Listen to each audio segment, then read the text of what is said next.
Hi, everyone. Good morning. It's MJ Hanlon coming to you from the New Hampshire Dental Association meeting. We are here this morning with Troy Zerveskes. Zerveskes, that's Yay, I right. did it. Anyway, Troy is a business owner, and he is here supporting as a vendor from the advisory resource Yep. group. Great. So, Troy, tell us a little bit about what you do so Sure. that the members that might not be here can have information about your business. Sure, absolutely. So I help dentists coordinate important practice decisions along with their personal financial planning. Great, Yep. great. So do you focus on any age group, or do you service everyone?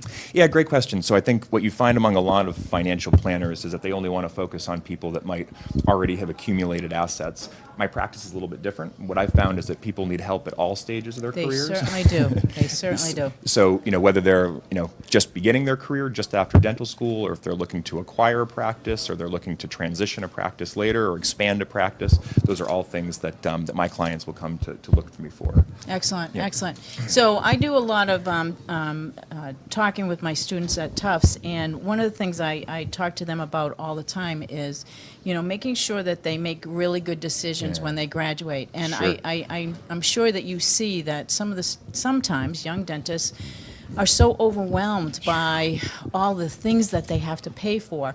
In your opinion, what's the best thing for them to do first? Yeah, it's a great question. I think that's exactly what we find as well. And we speak at a number of different medical and dental schools, and that's exactly what we find is that there's so many things being thrown at them, and it's really hard to prioritize and to understand, which of these things do I need to be working on first. And so what we help them do is take that step back. That's a sort of a popular phrase that I always talk to my clients at every stage about. You need to take that step back, understand the big picture, understand where you are, where you're trying to go, and then put that puzzle together, if you will.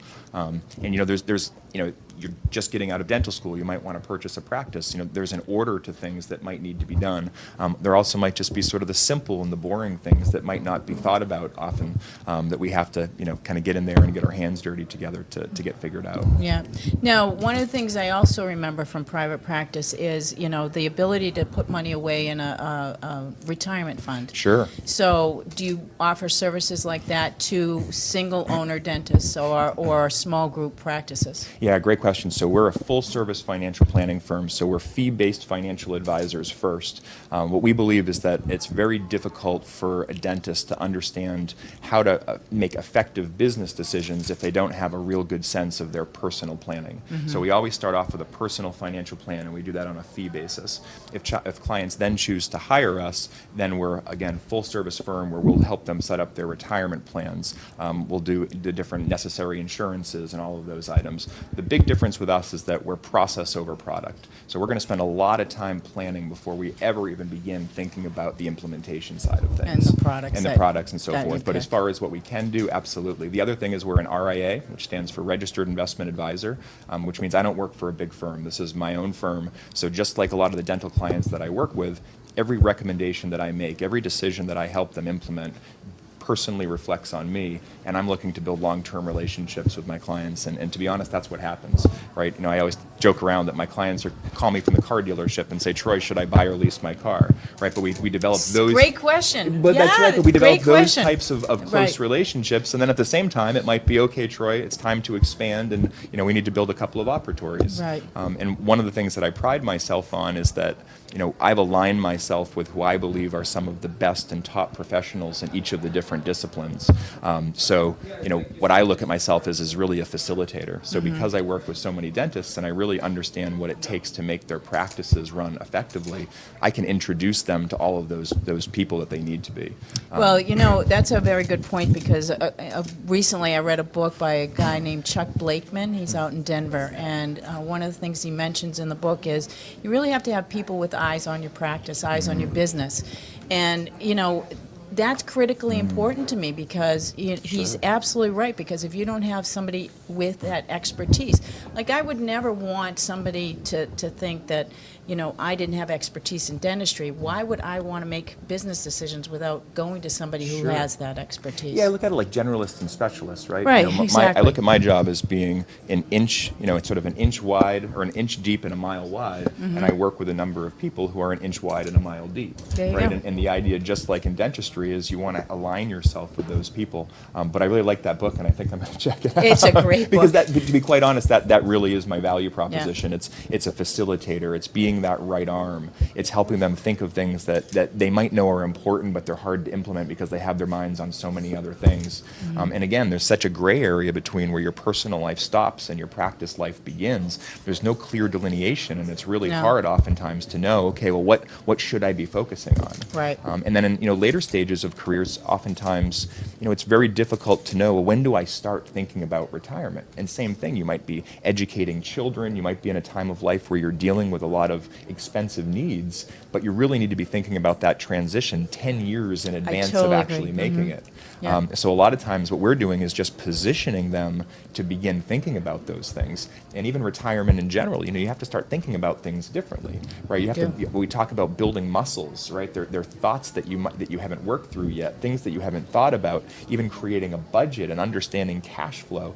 These are very foreign terms for a lot of my clients when we first get together. So if you try to, sell your practice today and then retire tomorrow, oftentimes you're leaving yourself open to a number of potential issues. So one of our big goals is to really help people take that step back at all stages, understand where you are, understand where you want to be, know who the professionals are that you have to have on your team in order to make that happen, and then have that person who's next to you along the way that can help you work through these challenges. Wow, that's really great information. So anything else you want to tell the members before we sign off? No, I think it's I've been a supporter of the Dental Society for a while. Yes, thank you for being here. It's a great group. It's a great group of people. It is. There's a lot of very committed members, and I'm humbled by being able to support and work with so many of them.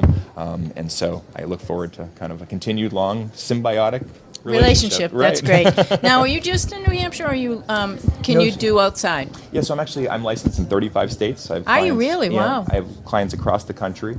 I'd say on the dental side, I'm more concentrated in New England. But that being said, I really can work anywhere in the country. I think what I also find, though, is that these relationships tend to be so tight and that we're doing so many things. It is nice to have someone sort of right there that you can work with. Right. But with GoToMeeting and the technology that exists now, I have clients everywhere.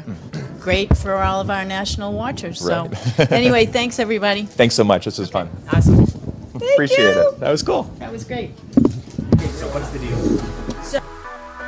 Everybody's invited to this that's actually attending the Hinman tonight, but we are also going to be there. We're going to be live streaming. Our first interview of the evening. I'm very, very excited. We have Dr. Robert Peskin, the first one. It's cool when you look around and you see you and your crew all over the place, and I think that's one of the exciting things when you go to a show like this. Watching what you guys are doing at this meeting has been really incredible. I mean, I love to be in awe of people. I'm in awe of what you and your team are doing. It's very cool. You see the upshot of video learning. It's everywhere, and it's people want to learn in 15, 20-minute modules. Right. I mean, video learning is gone insane in terms of the potential that you can do. To get it done for a number of reasons. I think there's an authenticity there because it's not being photoshopped.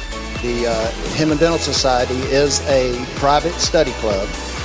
We have 850 members, and they all donate their time to put this meeting on.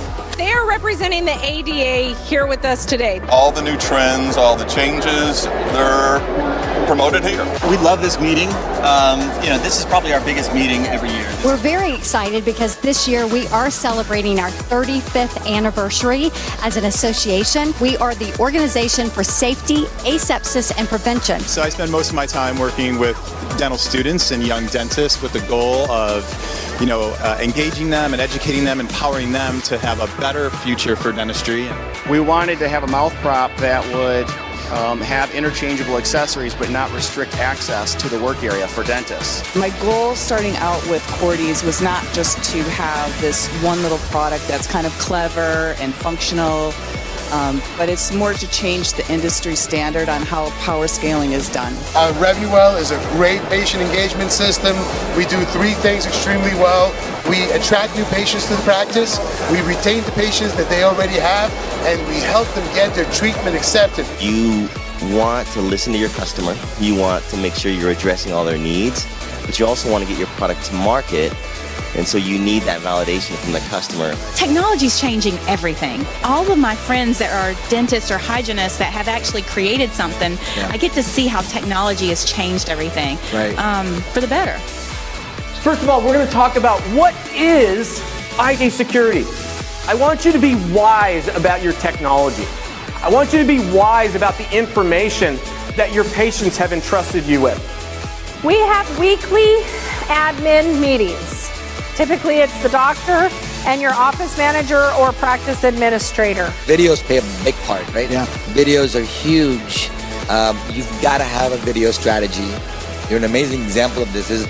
Videos are your best lead generators today in marketing, period. I love what you guys are doing in this space because it's fast, it's quick, it's actionable, and you can get it out there to the audience very quickly.